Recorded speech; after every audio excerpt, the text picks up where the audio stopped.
Now let me introduce you to Aston Martin's very latest model, the Virage Volante.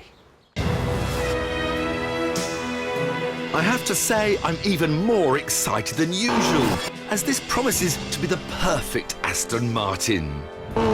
They say it's the ideal middle ground between the aggressive DBS and the smooth DB9, with a convertible roof as the icing on the cake.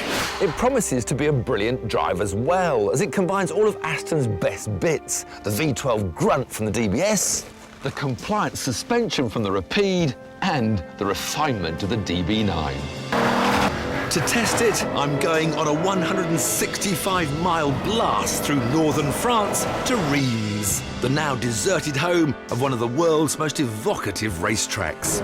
It's the type of journey that V12 GTs are built for, to a destination where all sports cars should feel at home.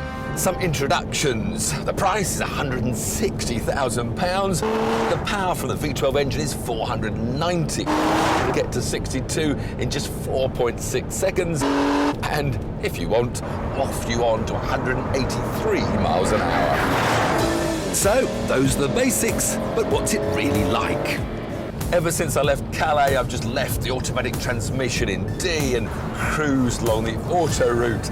And unless you prodded, you wouldn't really know you had a soft top above you, because apart from the odd whisper from a crosswind, it's been as quiet as a hard top. It's actually a 3-layered soft top with this nice Alcantara on the inside, canvas on the outside, and something called Thinsulate in the middle, which keeps you as snug as an Arctic explorer. No surprise, really, as that middle layer is made of the same stuff the military make their long johns out of. So, as a machine to eat motorways, the Virage Volante is brilliant. Now, as the autoroute goes all the way to Reims, I've planned a little detour for some slightly more exciting driving. As impressive as the roof might be, I think I'll go topless, which I can do in just 17 seconds at speeds of up to 30 miles an hour. Right, enough of the automatic mode. Time to flap some paddles and bring the V12 alive. Oh. And now you get the full benefit of that wonderful sound it produces. Up the box and down. Now, seeing as I'm deep into Champagne territory, I've had an idea. This is the place. Top-notch convertibles have a reputation for being impractical, so time for a very Aston Martin test of boot space. Cases of champagne, surely the typical payload of any £160,000 car. Sadly, the Virage Volante's rivals are more spacious. The Aston's boot volume equates to 105 magnums of bubbly. A Ferrari California holds 160, and the Bentley Continental GTC a whopping 173. Mind you, no boot space is ever quite big enough. With the light fading fast and still 25 miles to go to Reims, it's time for one last blast. Is this really the perfect Aston Martin?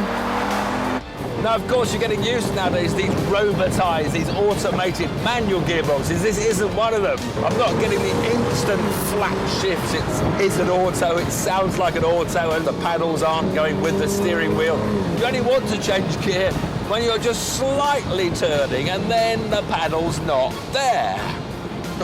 Put them on the steering, everybody. This isn't the best of all Astons when it comes to gearboxes, that's for sure. And there's no manual option. As darkness fell, I arrived at Reims. Next to the deserted grandstands of this legendary racetrack, I remembered the battles fought on these very roads. And while even in these hallowed grounds, the Virage Volante feels every inch the gentleman racer's chariot, it isn't perfect. To be honest, the Aston that's designed to appeal to everyone doesn't quite appeal to me. And next time I come to Reims, it'll be in a DBS, and it'll be manual. But then came the skid that was unrecoverable. Getting to die.